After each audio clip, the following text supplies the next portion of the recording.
Nossa conversa de hoje é com o presidente do terceiro tribunal do júri.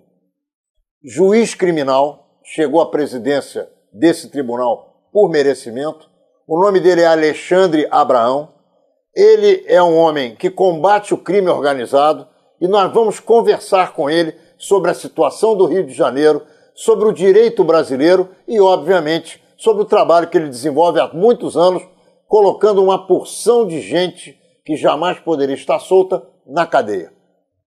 Alexandre Abraão é o nosso convidado de hoje. Querido Alexandre Abraão, presidente do terceiro tribunal do júri, é uma honra, uma alegria enorme receber você, que é meu amigo, aqui em Menorá na TV. Tudo bem contigo, meu amigo? Tudo ótimo, graças a Deus. Menorá na TV entrando no ar mais uma vez. Alexandre, eu tenho acompanhado o teu trabalho há muitos anos. Eu sei dos processos que você julgou e de quanta gente você colocou na cadeia. O que eu queria perguntar a você é como você se sente no Rio de Janeiro de hoje, com tanta violência urbana, com tanta dificuldade e com tantos problemas. Boa tarde para todos, é um prazer estar aqui. Muito obrigado mais uma vez com você.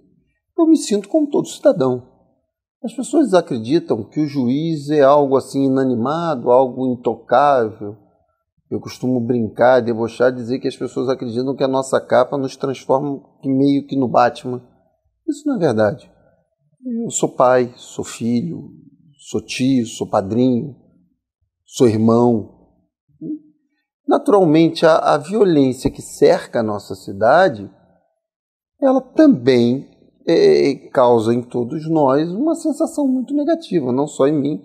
Eu não tenho procuração para falar pelos meus colegas, mas também pelos outros juízes, que são seres humanos e que sentem ao seu redor. Hoje nós migramos da era industrial para a era da informação e essa violência ela chega muito rápida aos nossos olhos, né? O que até então a verdade que era construída no processo geralmente era construída por depoimentos, por reconstituição fática, por elementos de prova através periciais e até interceptação telefônica, hoje chega em tempo real e numa filmagem HD que um pequeno celular te permite. Então, por vezes, você chega até no seu gabinete e você já viu um fato que você vai julgar daqui a um ano acontecendo acidentalmente. Essa é uma nova realidade, é um novo desafio, é o contemporâneo. E nós migramos para a era da informação. Esse é o novo momento. Então, naturalmente, como ser humano, como cidadão, eu me sinto muito triste, muito chateado, eu me reservo mais. Agora, tem o processo de migração para o exercício da minha função. Ao mesmo tempo que eu me sinto muito triste, que eu me sinto abalado, entristecido, né, vulnerável com essa violência toda, eu tenho que saber.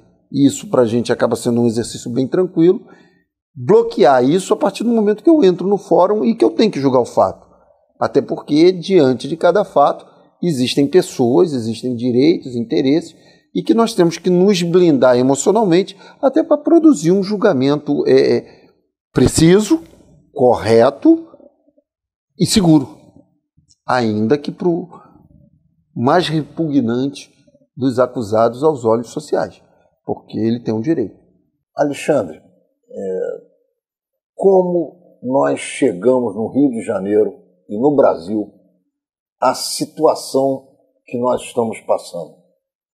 Como você avalia, como cidadão, na qualidade de cidadão, o que faltou no Brasil para que nós chegássemos a um fundo do poço tão fundo como nós estamos vivendo hoje?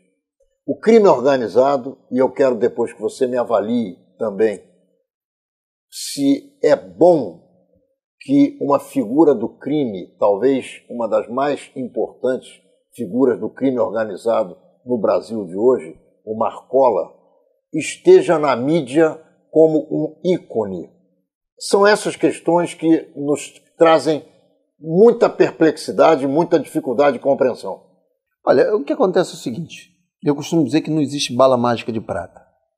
Quem acredita nisso realmente se retrata de uma forma alienada ou se externa, de uma forma alienada da sociedade. Veja bem, o primeiro ponto que a sociedade precisa com urgência é entender que ela tem uma parcela de culpa com relação a isso. O brasileiro, ele é muito egoísta, de um modo geral. Ele é um contrassenso. Da mesma forma que ele consegue ser um cara carinhoso, principalmente o carioca, ele consegue se portar em algumas situações, até me corrigindo um pouco, de forma egoística. E eu vou dar alguns exemplos. As pessoas reclamam o tempo todo por ausência de justiça. Mas tenta pedir a uma pessoa na via pública para testemunhar um crime. Eu vejo isso nos meus jurados. Eu chego lá, sorteio jurado, as pessoas dizem, mas por que eu estou aqui? E eu? Você está aqui porque você escolheu estar aqui. E eu não. Sim, senhor. O senhor não defende a Constituição Cidadã? Sim. O senhor não apoiou a Constituição de 1988? Sim. A Constituição é um retrato da sociedade. A sociedade quis que nos crimes dolosos contra a vida o julgamento do fato fosse pelos pares do cidadão que mata. Não fui eu que escolhi. O juiz não chega de manhã na vara e diz assim, não, hoje eu vou julgar dessa forma. Não, o juiz ele tem que julgar dentro das regras legais e constitucionais, ou constitucionais e legais.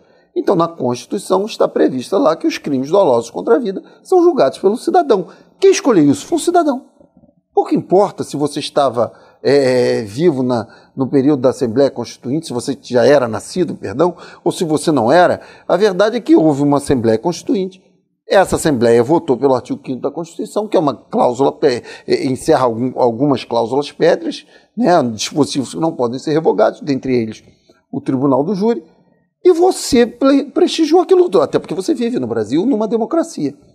E a democracia prevê isso. E aí a pessoa, mas eu não quero estar aqui não. Eu tenho um filho para cuidar. Eu tenho não sei o quê. Todo mundo tem um problema. E aí eu costumo dizer aos jurados isso. Eu falei, eu fico muito triste com isso. Que aquilo que o presidente americano, Kennedy, falou lá atrás, não pergunta o que os Estados Unidos podem fazer por você. Pergunta o que você pode fazer para os Estados Unidos. É a questão patriótica. E esse patriotismo não tem nada a ver com militarismo. As pessoas gostam de confundir. Sabe, eu acho isso leviano, me perdoe demais, porque não tem nada a ver. O patriotismo é o amor à sua pátria, à sua bandeira, aos seus brasões, a sua história. Para poder oferecer à pátria aquilo que você tem de melhor. É isso aí, entendeu? Então o que acontece? Eu vejo a população diariamente nos grupos de WhatsApp e outros aplicativos e nas redes sociais promovendo bravatas de moralização. Hoje vocês têm a chance de fazer a moralização, mas é um festival de má vontade que me agride. E aí, quando você começa a ver isso, você começa a ver por que muito nós chegamos aonde nós chegamos. Nós precisamos fazer a nossa meia-culpa, independentemente de raça, cor, credo, religião, nós todos, em algum momento, temos uma culpa nisso, por ação ou por omissão. O exercício da cidadania é muito mais do que você trabalhar 5, 6, 8 ou 12 horas por dia, é muito mais do que você simplesmente aparecer no dia da eleição e votar lá um número que daqui a 6 meses você sequer recorda. O exercício da cidadania, a construção de uma sociedade é diário. A construção é diária, ela vem por isso. Então o primeiro passo para se combater essa criminalidade que se instalou é efetivamente o despertar do cidadão para a cidadania, o que nós não temos. Não adianta defender e dizer que o que falta no país é cultura. Sim, falta cultura, mas cultura é um projeto de longo prazo. Nós precisamos de projetos a curto prazo. E o primeiro projeto a curto prazo é você resgatar a cidadania. Nós estamos num ano interessante, que é o ano das eleições. O que nós vamos mudar nesse país? O que nós vamos cobrar das pessoas que vão nos representar? Nós precisamos de legislações modernas, precisamos de legislações que tragam segurança para os acusados, mas que também tragam resgate para a sociedade. Sem dúvida. Nós precisamos disso, certo? Nós temos hoje, de um lado, e eu tô vendo, nós estamos vivendo um período muito, que me assusta muito, porque nós estamos vivendo um período de caça às bruxas, sabe, moderno. Um caça-bruxa moderno. Porque, de um lado, parece que se formaram foram formados dois blocos muito extremados, a sociedade está muito polarizada, está muito agressiva, e de um lado você tem uma bandidolatria muito grande, sabe? Uma canonização de quem comete o crime, né? Como se o criminoso que pratica uma conduta, ele fosse eternamente uma vítima da sociedade. Não vou te dizer que em alguns casos nós não tenhamos isso. Você pega a mulher que furta um ovo de Páscoa na véspera da Páscoa porque está desempregada e tem um filhinho. Sim, aquilo é um crime que, sabe, existe um tratamento diferenciado. Ela foi uma vítima do contexto social, da carência social, das dificuldades momentâneas. O pai que na véspera, eu absolvi um pai há uns anos atrás, o pai que na véspera do Natal entrou numa loja de eletrodomésticos, eletroeletrônicos, e furtou um laptop. Eu olhei o laptop R$90, tinha alguma coisa estranha. Um laptop não custa R$90, né? Um computador. E quando eu fui olhar no auto de apreensão, era um laptop de uma boneca infantil, um laptop da Barbie. Eu não sei se eu poderia dizer isso, mas é um laptop infantil. E o cara na véspera do Natal premido por uma filha, quer dizer, não é esse o criminoso que agride a sociedade. Então você pode usar um pouco ou muito de normas descriminalizadoras para atender cidadão.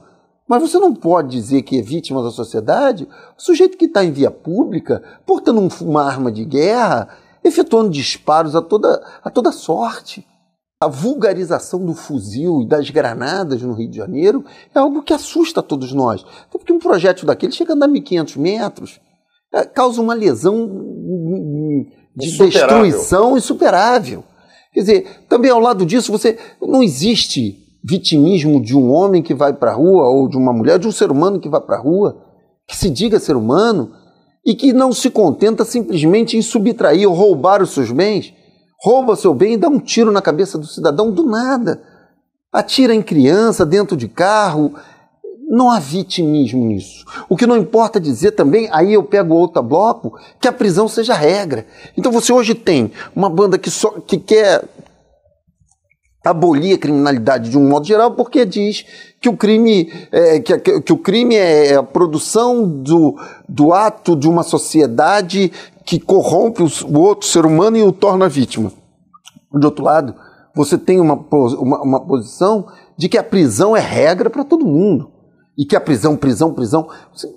Então, nós estamos caminhando para Deus me livre e guarde, talvez uma guerra civil, porque nós não estamos nos dando conta disso. E nós precisamos entender que existe um meio termo, sabe? Existem crimes que devem ser punidos, sim, com o encarceramento. Agora, tem condutas que são menores. Agora, nós precisamos nos ater à legalidade. E é isso que eu vejo, talvez, no futuro. Por exemplo, agora, recentemente, eu fiquei muito feliz, a partir do ano passado, esses extremismos, surgiram grupos interessantes, no âmbito nacional, um grupo fechado de juízes chamado FONAJUC, do qual tive o prazer de ser chamado, convidado. Aqui no âmbito no Rio de Janeiro, já envolve membros do Ministério Público, autoridades outras também, chamado MCI, Movimento de Combate à Impunidade. E é lógico que também precisa achar o seu termômetro, né? Nós temos debatido muito a situação do país e nós precisamos espancar esses extremismos, porque de um lado você tem uma anarquização, de outro você tem uma invasão tirana punitiva. Então você não pode ser punitivista, nem você pode ser anarquista ou abolicionista, como eu tenho visto. Isso são duas posições, meu ponto de vista, eu não tenho aqui procuração para defender ninguém, que vem me assustando muito. Você acha que a polarização é grande, não há um intermédio nessa muito. História toda? Eu estou convicto disso, eu estou muito convicto disso. Ou mata ou solta. Pois é, ou mata ou solta, e não é por aí. Nós precisamos achar uma forma de resgatar o seio social. Eu perguntei a você sobre o Marcola. E a minha pergunta não tem nada a ver com o Marcola, tem a ver com veículos de comunicação que colocam o Marcola no ar como se ele fosse um ícone da sociedade moderna. Ou seja, a nova sociedade vai depender das ações que o Marcola vai tomar e aquilo é publicado e vira deleite público na classe média? Olha, o que eu vejo é o seguinte, esse é um terreno muito arenoso, porque você está invadindo, de certa forma, a liberdade do veículo de imprensa, ou do agente, ou do integrante da imprensa, de trazer o fato a público. Naturalmente, você, nessa exteriorização, você tem a absorção do conteúdo por parte daquele que escreve, daquele que entrevista, ele pode estar enganado, né? A forma como o agente se põe. Agora, eu vou te dizer o seguinte, nenhum agente negativo cresce em uma sociedade que não permite. Não tenho dúvida. Nós temos que ter uma Nossa formação social. Sem dúvida. Eu acho isso. É por isso que eu falo da polarização o tempo todo. A sociedade está doente. A sociedade. E a pior doença de todos, porque eu acho que a sociedade está assustada. E ela não está. É aquela história do afogado, né? Ele nada contra a correnteza sem se dar conta de que está nadando contra a correnteza. Ele não nada a favor, ele não sai do lugar bebendo água. E bebendo água. E eu acho que a sociedade agora, o que a sociedade precisa com urgência é se centrar. O centro é positivo. Nós temos que saber que existem condutas que não devem ser punidas e existem condutas que devem ser punidas, principalmente aquelas que trabalham com violência ou grave ameaça à pessoa. Estamos encerrando o primeiro bloco de Menorá na TV com Alexandre Abraão, que é o presidente do terceiro tribunal do júri criminal. Não saia daí. Já já nós vamos voltar e vamos conversar com Alexandre Abraão sobre a situação jurídica do Brasil, como funciona a Lava Jato e o que vai acontecer também, ou o que já aconteceu, porque nós estamos gravando esse programa com toda essa parafernália que envolve as decisões do Supremo Tribunal Federal. Já já voltamos. Estamos de volta com o segundo bloco de Menorá na TV, com Alexandre Abraão, que é o presidente do terceiro Tribunal do Júri Criminal. Meu querido amigo, o Supremo Tribunal Federal tomou uma decisão de aceitar a prisão após o julgamento do colegiado de segunda instância. Nesse momento, como existe uma circunstância que pode levar à cadeia um ex-presidente da República, há quem pretenda fazer com que o tribunal, o Supremo Tribunal Federal, que norteia a justiça do Brasil, mude de posição. Como é que você enxerga essa história? Olha, eu não me sinto bem de estar criticando o Supremo Tribunal Federal ou elogiando, não acho que seja por aí. Eu acho que é fruto natural do funcionamento de uma instituição democrática. O Supremo Tribunal Federal, em algum momento, historicamente, aqui, ou melhor, num passado recente, o que se tinha noção é que o Supremo Tribunal Federal entendia que após o julgamento do segundo grau, né, a presunção de inocência tinha tamanha plenitude que não cabia a prisão naquele momento. Sempre se admitiu isso, pelo menos nos últimos 20 anos eu vi uma grande parte disso.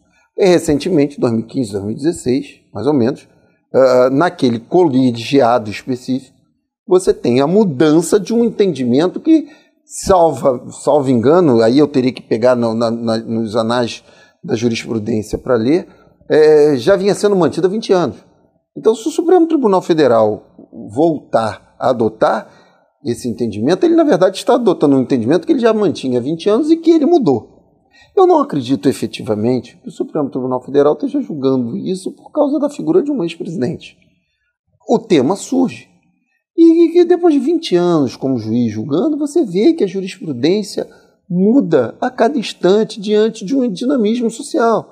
Você não pode esquecer, eu mesmo já tive entendimento em um determinado crime que depois eu me convenci que eu estava errado e que eu mudei, eu juiz sozinho. Quando você tem um colegiado, ele é mais difícil. Até porque, por exemplo, você pensa no Supremo Tribunal Federal julgando um fato, você cidadão. O Supremo Tribunal Federal, quando julga em colegiado, ele tem que tomar cuidado com o precedente, ou cuidar do precedente, né? Porque a decisão dele é global, ela alcança do Oiapoque ao Chuí. Então, por vezes, os ministros são obrigados a ter uma visão que eu, como juiz do júri aqui na marca da capital do Rio de Janeiro, não tenho, porque eu tenho uma peculiaridade.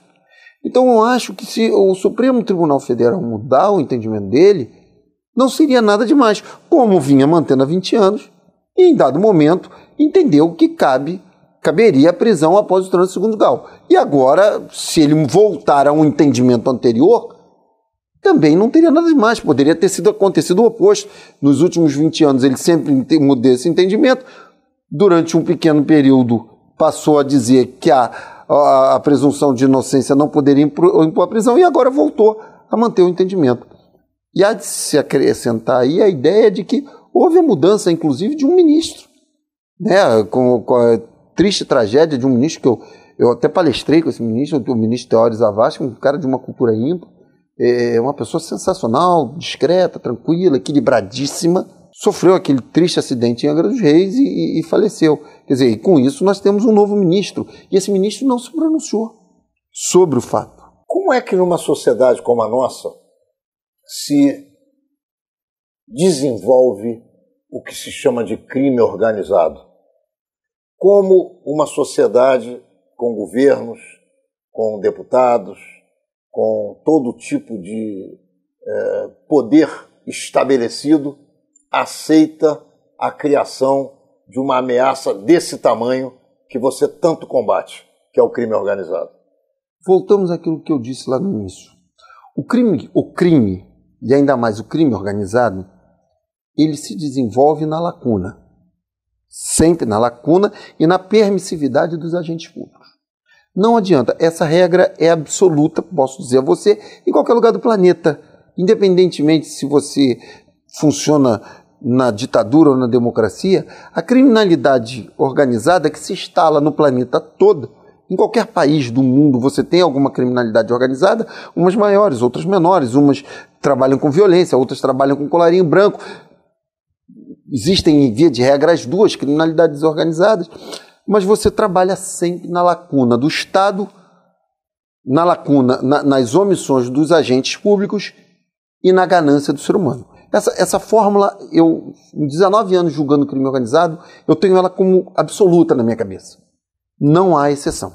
Então, o que acontece? Aí voltamos àquilo ao início. De alguma forma, nós permitimos, com a nossa inércia, com as nossas omissões, com o nosso compadrio, que enquanto sociedade a criminalidade viesse a nascer e a crescer.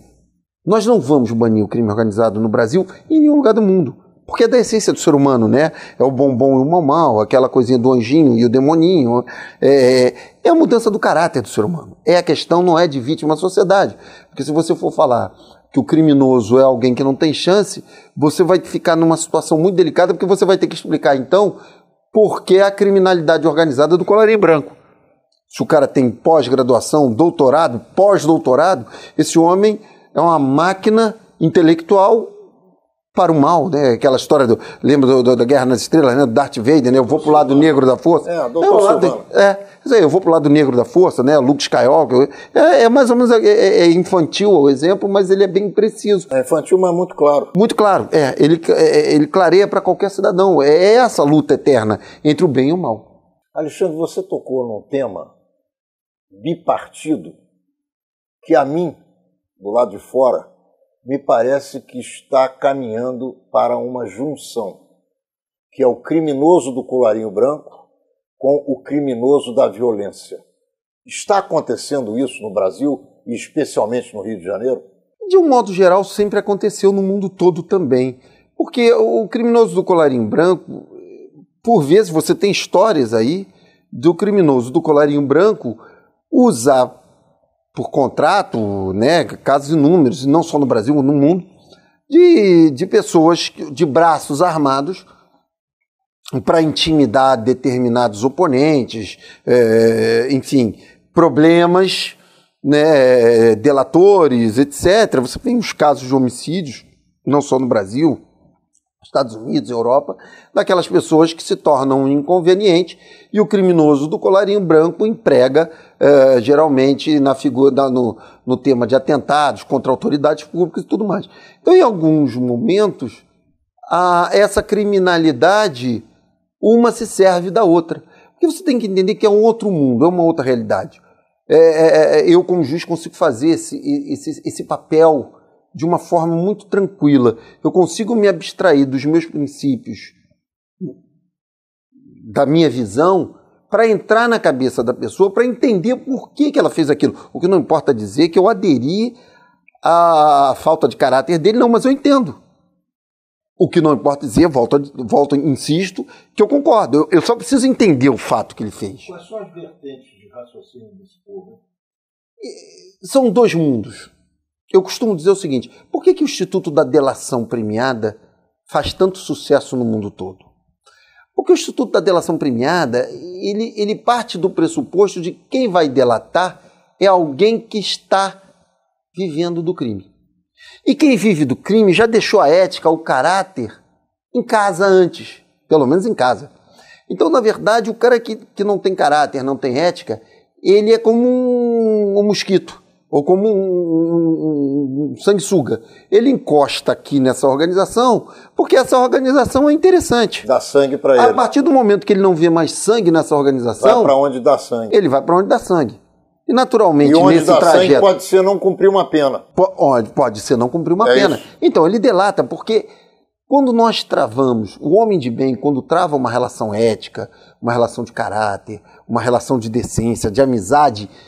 surge, com casamento, surge naturalmente e tem que surgir, senão a coisa não é positiva, o que não importa dizer que seja criminosa, né? Pode ser uma vertente social, surge uma relação de cumplicidade, de fidelidade. Eu gosto de você, eu sou seu amigo, eu sou fiel a você. Então, se nós estamos numa situação natural, eu não vou lhe trair, eu não vou lhe vender. Um vai proteger o outro. Isso.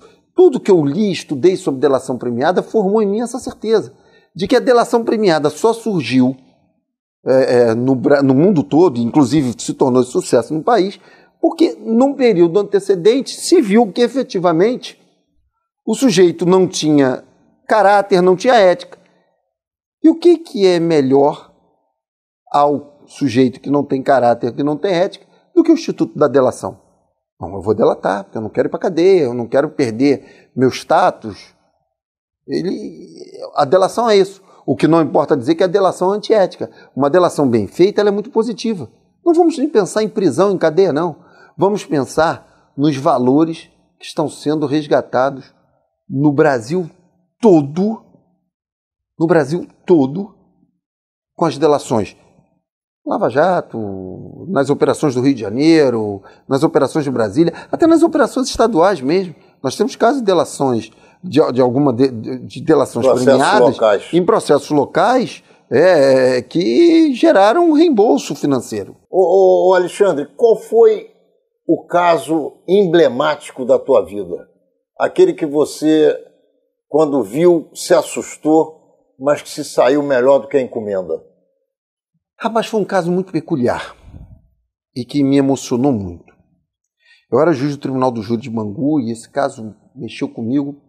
E uma menina fora vítima de uma tentativa de homicídio e de estupro por parte do padrasto. Esse é o caso da minha vida. Esse é aquele caso que dizem que quando a gente desencarna, a gente vai ver a chance de ver tudo na vida. E aquele caso foi emblemático, porque no dia a garota não falava. A garota tinha uns 9 anos de idade, o rapaz foi lá, estuprou a criança e depois tentou matá-la por esganadura, enforcando. E a garota não falava, bloqueava, e no dia do plenário do júri, pronunciado, foi a júri popular, a garota não falava. E aconteceu um negócio do Barco da Velha. Um dia lá, eu olhando para ela, ela sentada na minha frente, nós tiramos o acusado do plenário, que é uma garantia da vítima, depôs sozinho, e ela não falava sobre o fato. Ela não falava. E eu lá pelas tantas, eu sentado ali, o juiz do júri, os jurados, eu virei e aí a gente tenta contornar, conversar com ela. E ela virou, eu falei, o que você quer ser quando crescer? Ela falou, eu queria ser juíza como você. Como você? Não porque era eu, Alexandre Abraão, ela não tinha essa consciência, mas ela era juíza. E aquela figura que ela queria foi a primeira encarnar. leitura para mim.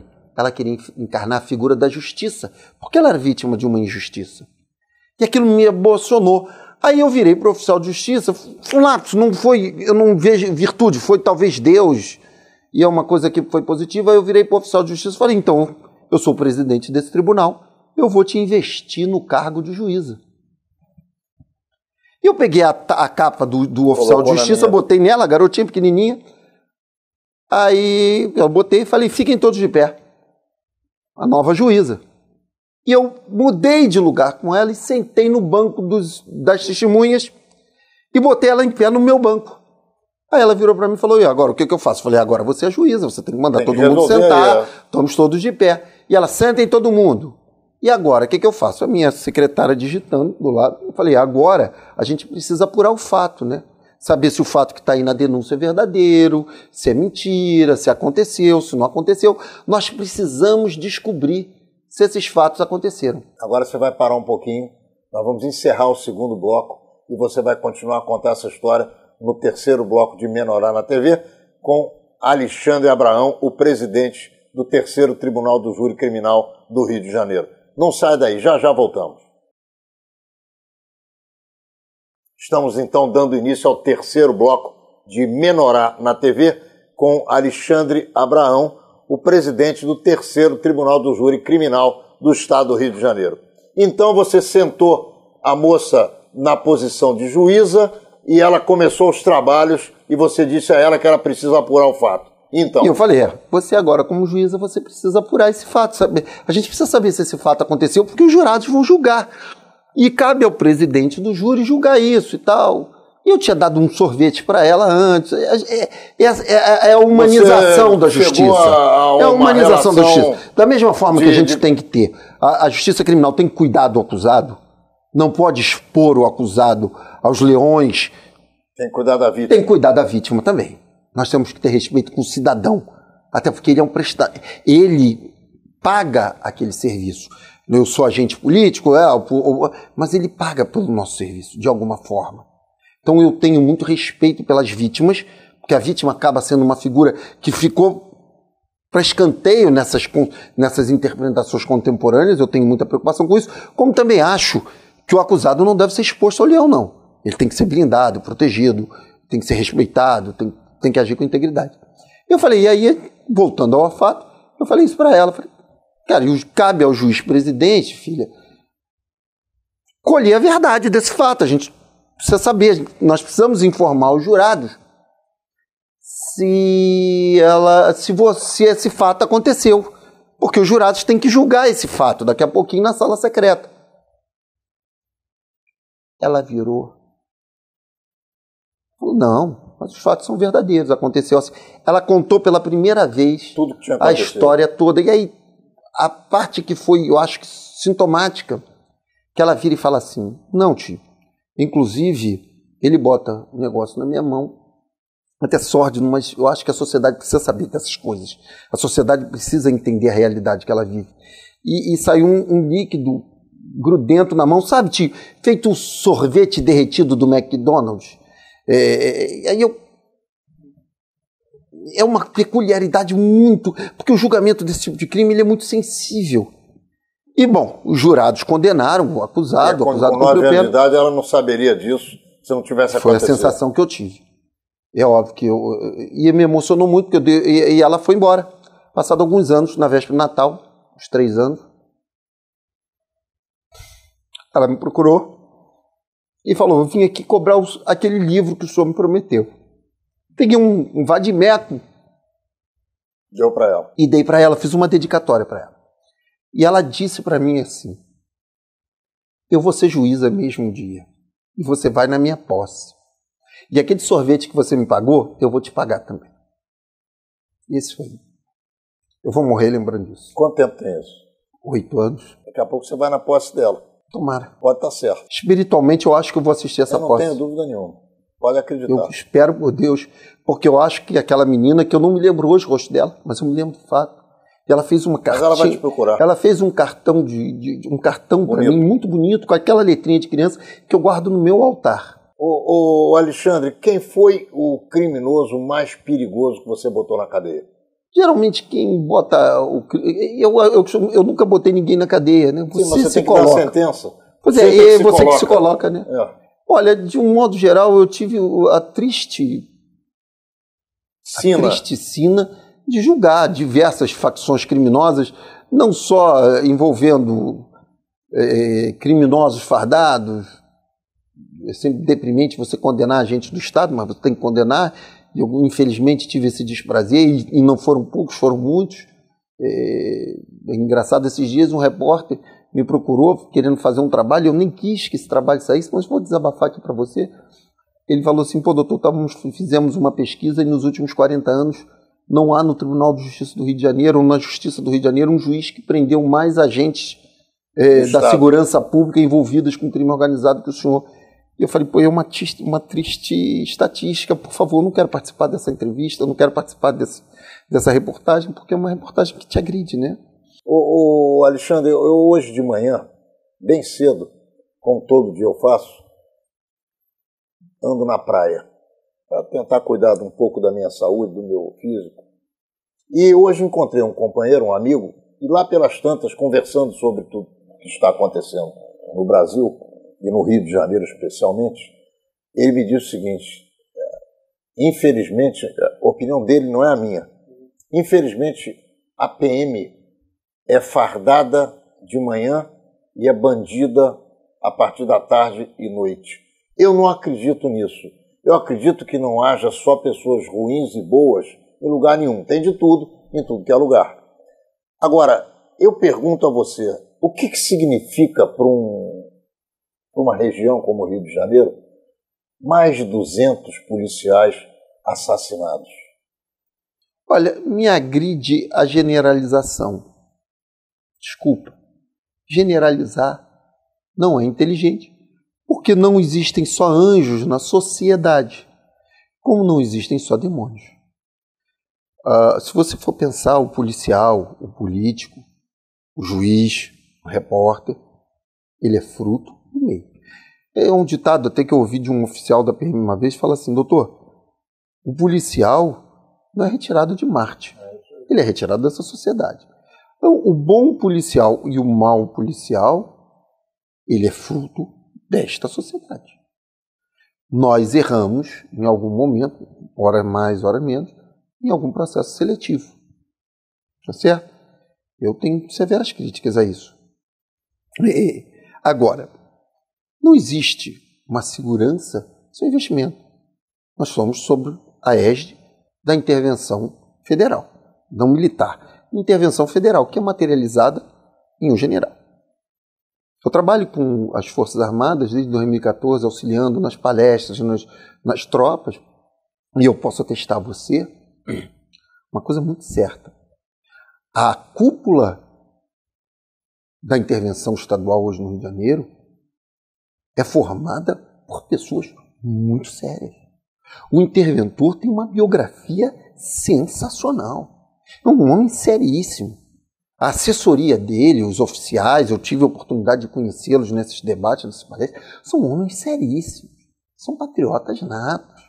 Não são pessoas escalafobéticas, especialistas de ocasião, cunhados no meio do asfalto, no meio de uma oportunidade, para cuidar de nada. Mas eles estão manietados com todos. Por quê? Eu vou criar uma comparação também meio infantil, mas que eu acho que esclarece ao público geral. O que fizeram com o interventor e com os seus agentes foi, mal comparando, como se desse uma Ferrari para alguém e não pusesse combustível. Você não vai a lugar nenhum. A segurança pública do Rio de Janeiro, ela precisa de investimento sério, de pessoas sérias. Você pôs lá a Ferrari, que é essa cúpula, mas você não está investindo dinheiro. Você tem 60% mais ou menos das viaturas da Polícia Militar do Estado do Rio de Janeiro sucateadas. A Polícia Civil, para exercer um trabalho razoável, e isso não estamos atualizando para um censo atual, ela precisaria de 23 mil homens. Ela tem algo em torno de 9 mil. Recentemente saiu uma reportagem na mídia aí que comprovou que entre 2015 e 2017, um terço da tropa da Polícia Militar passou por algum tipo de tratamento psiquiátrico. Então, quando você pega no universo global, em que, por exemplo, vou ter um exemplo, você tem 30 pessoas, em 3 anos, dessas 30, 10 passaram por um tratamento psiquiátrico, alguma coisa está muito errada. E aí o interventor vai ao jornal e diz, eu preciso desse dinheiro, mas dinheiro você não vai ter. Então a Ferrari continua não andando. E eu acho até que foi uma situação inóspita, porque puseram o Exército Brasileiro, as Forças Armadas, numa situação muito delicada, onde a tendência é que a sociedade, nessa irracionalidade emotiva que se encontra, tenda a desprestigiar uma casa que não é culpada e que foi jogada aos leões. Então, a segurança pública ela é muito mais delicada do que se pode imaginar. O resgate desse aparato de segurança pública ele não vai acontecer na próxima década, nas 2 próximas décadas. Mas tem jeito, Alexandre? Tem. A longo prazo tem. Nós temos que começar agora. Nós temos que... Primeira coisa que precisa se banir é o conceito do politicamente correto dentro da segurança pública.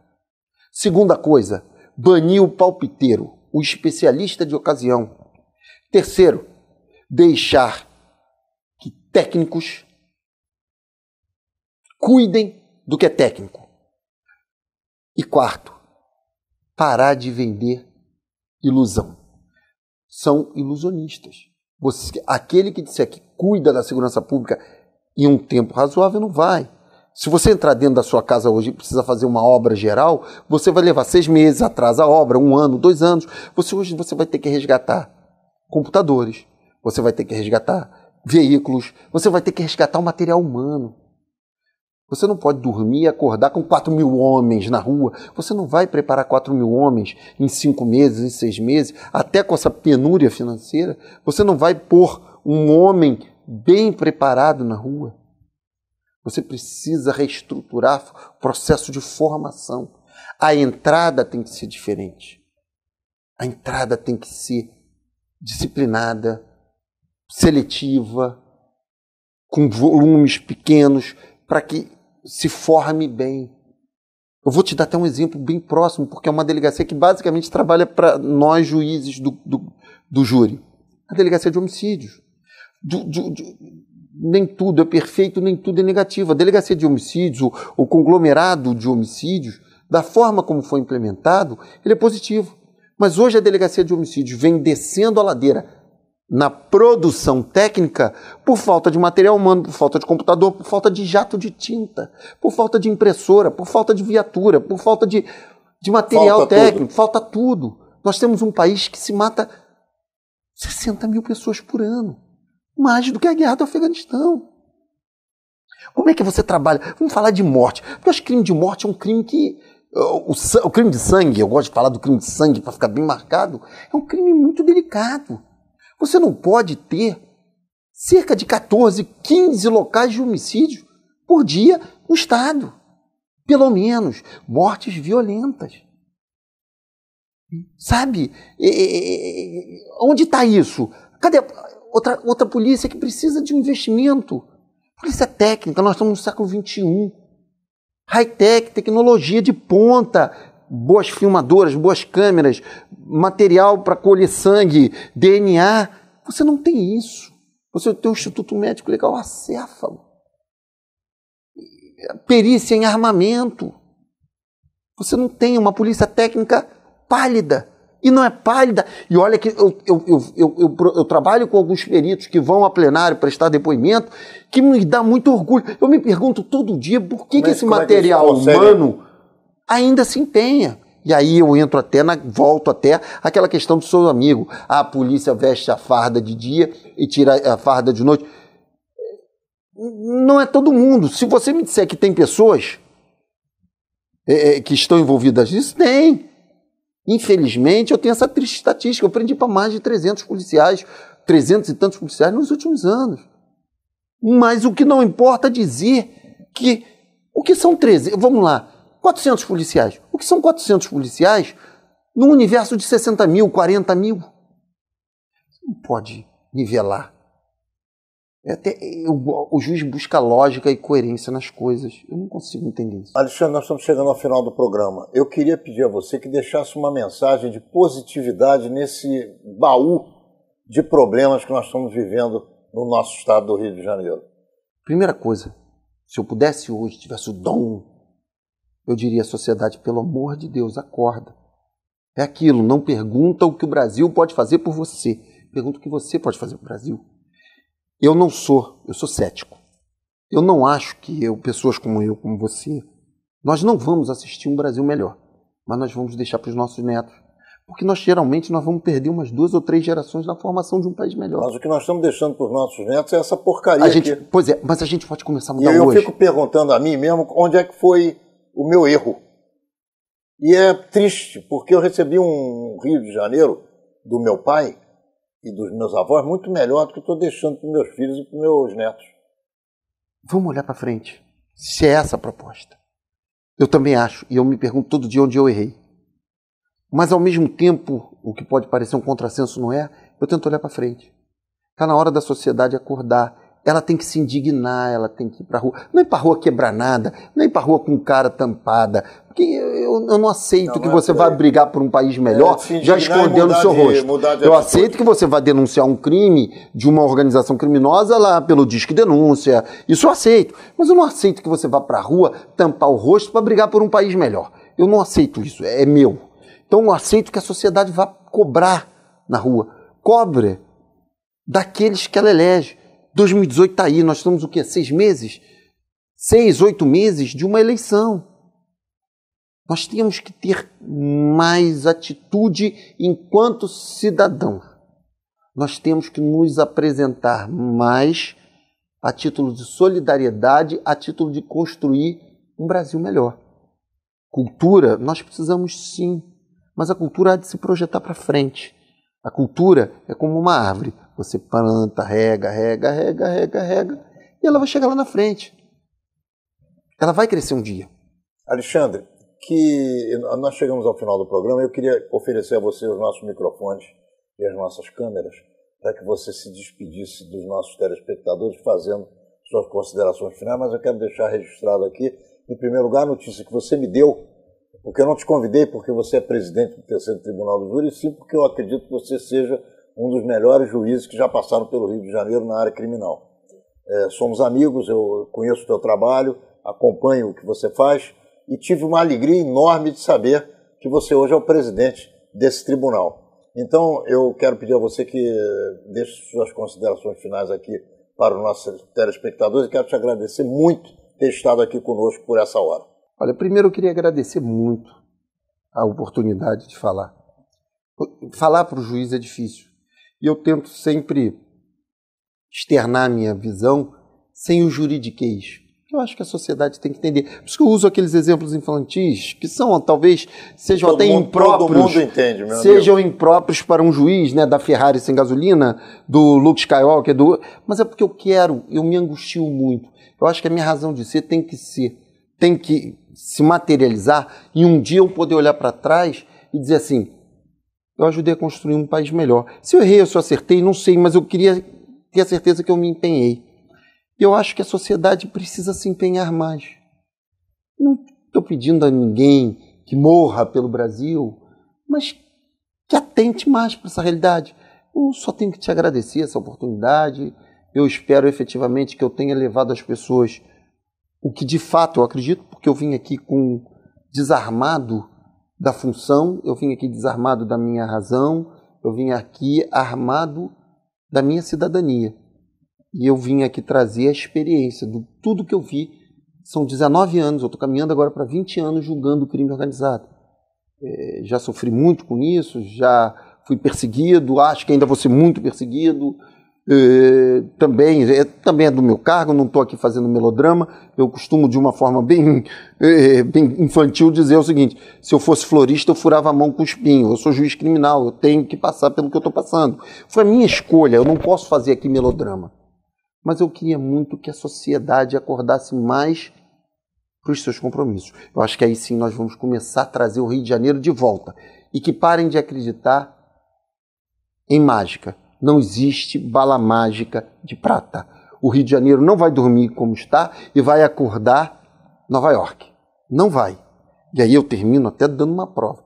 Recentemente foi feito um estudo, eu li em algum lugar, não me lembro agora do estudo, em que a relação policial, cidadão, na Rocinha era melhor do que em Manhattan. Que Nova York toda uma Manhattan. De onde é melhor de se viver? Onde é mais seguro de se viver? Então, nosso caminho está sendo errado. Nós temos que nos resgatar. E nisso passa a sociedade toda. Pouco importa onde você mora. Pouco importa se você mora numa comunidade, se você mora numa cobertura na Vieira Solto. Porque a hora que um projétil desse for disparado, ele vai alcançar algum de nós, como está alcançando. E não se iluda. O projétil vai varar um veículo blindado e vai matar o seu filho, a sua mulher, a sua mãe, dentro de um carro blindado na Vieira Solto. Então, entendidas as estatísticas, no Rio de Janeiro, nenhum de nós está seguro. E nós vamos ter que resgatar. E só vamos resgatar isso juntos. Não adianta. Menorá na TV, entrando no ar mais uma vez, na quinta-feira que vem, às 10 horas da noite, pelo canal 6 da NET Rio. E também em todos os dias da semana, nos diversos horários que você já se acostumou a nos assistir e que você confere aqui embaixo da telinha. Nos vemos lá.